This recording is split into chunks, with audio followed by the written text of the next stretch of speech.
Some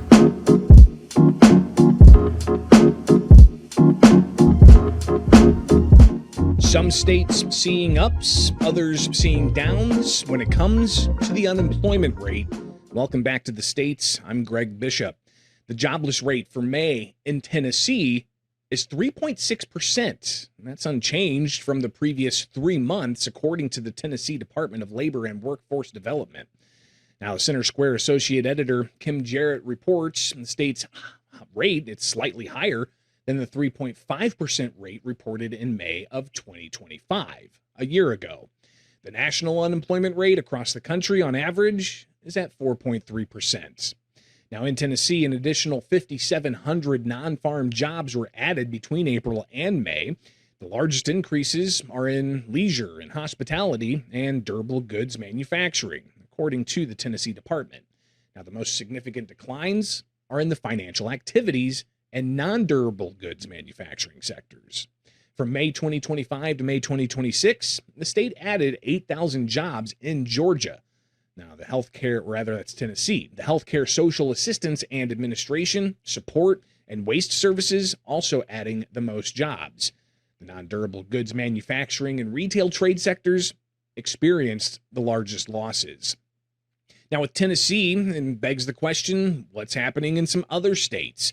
And as we see some states updating their unemployment numbers yesterday, other states have yet to. Here's just a little overview of some of the states and where they stand in May as opposed to April.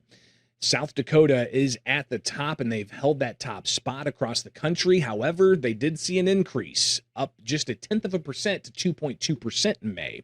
Georgia is at 3.4%. Wisconsin, 3.4%. Pennsylvania held steady at 4.2%. New York is at about 4.6%. And you saw there even higher for Illinois, Michigan, and Nevada. Now let's take a look specifically at some of these particular states. South Dakota's rate declined from 2.2 to 2.1%, but that's tied for the lowest unemployment rate with North Dakota.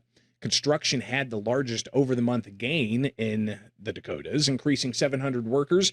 Over the year, the seasonally adjusted non-farm worker level increased by 1,300 workers, reaching 470,000 workers in May of 2026. Increases in leisure and hospitality, healthcare and social assistance, and construction were the largest driving forces for that increase. Now, in Georgia, the May unemployment rate fell to 3.4%, down from April's rate of 3.5%, and it's 0.9 percentage points below the national unemployment rate in Georgia.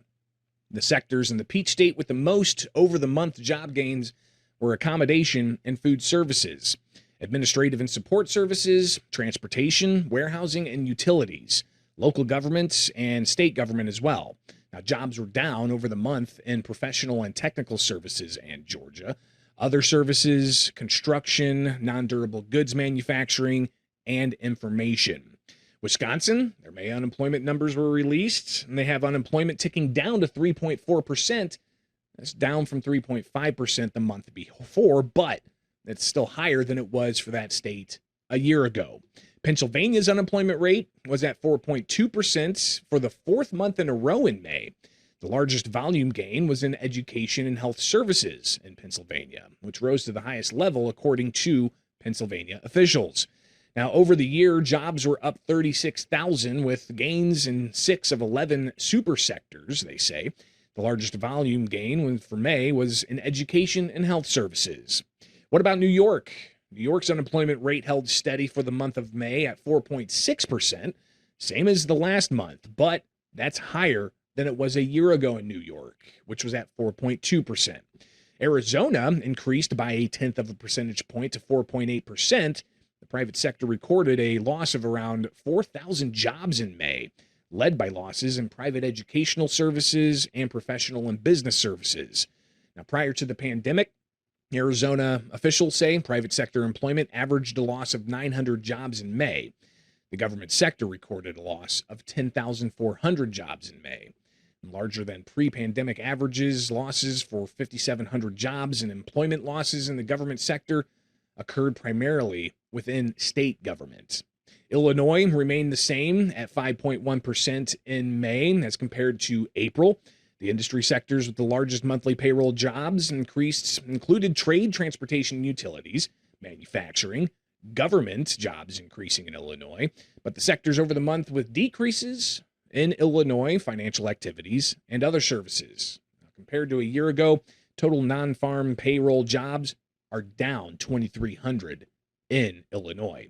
Michigan edged up by 0.1 of a percentage point to 5.1% during May. Manufacturing had the largest over-the-month employment increase, and monthly job gains were partially offset by decreases in trade and transportation and utilities. Nevada declining just 0.1% to 5.2%. The two largest decreases in jobs were seen in trade, transportation, and utilities. Be sure to stay up to date with the latest at thecentersquare.com.